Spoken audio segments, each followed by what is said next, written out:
En visite de prospection ce 5 novembre à l'hôpital de référence de Talangaï, le professeur Jean-Rosaire Ibarra, ministre de la Santé et de la Population, a apprécié à sa juste valeur le service de réanimation polyvalente en chantier, déjà à 95%, qui sera fonctionnel d'ici peu. La mise en place de ce service de réanimation est le fruit du partenariat entre le groupe italien Altea et le gouvernement congolais en vue de la modernisation des infrastructures, en passant par l'amélioration du plateau technique.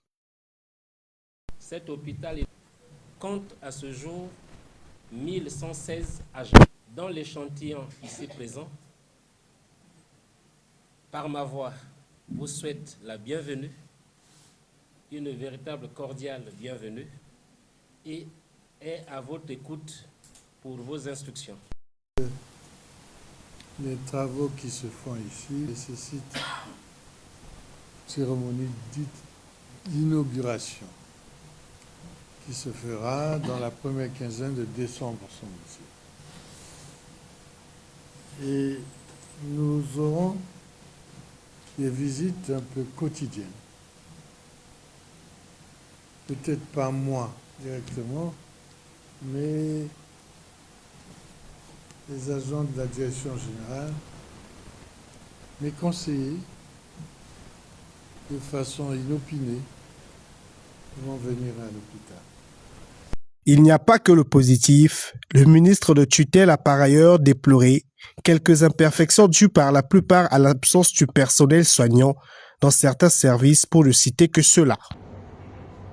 Les médecins spécialistes en particulier, ou généralistes qui sont ici dans votre hôpital, ont fait des services pour certains, leur clinique, leur cabinet.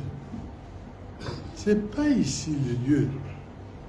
Il y en a parmi vous qui attendent la fin de la journée.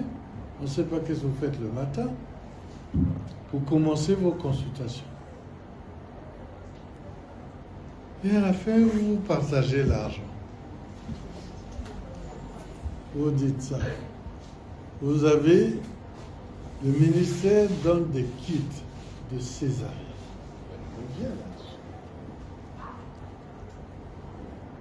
Vous osez même demander de l'argent pour la césarienne. Alors que c'est un programme du président de la République. S'il n'y a plus de boîtes de césarienne, je vais vous poser la question, à quel moment vous vous êtes adressé au ministère pour en avoir, ou à la CAMEPS? C'est la CAMEPS qui dit ça. Il n'y en a pas. Jean-Rosaire Ibarra a surtout insisté sur la nécessité pour les médecins de travailler selon les règles de l'art en lieu et place de l'enregistrement illicite et des pratiques peu orthodoxes. Il sied de souligner, le ministre de la Santé a aussi visité d'autres services à l'instar du service d'urgence médicale et d'orientation, du service de maternité, service de pédiatrie, des maladies infectieuses et dermatologie, et du laboratoire d'analyse biomédicale.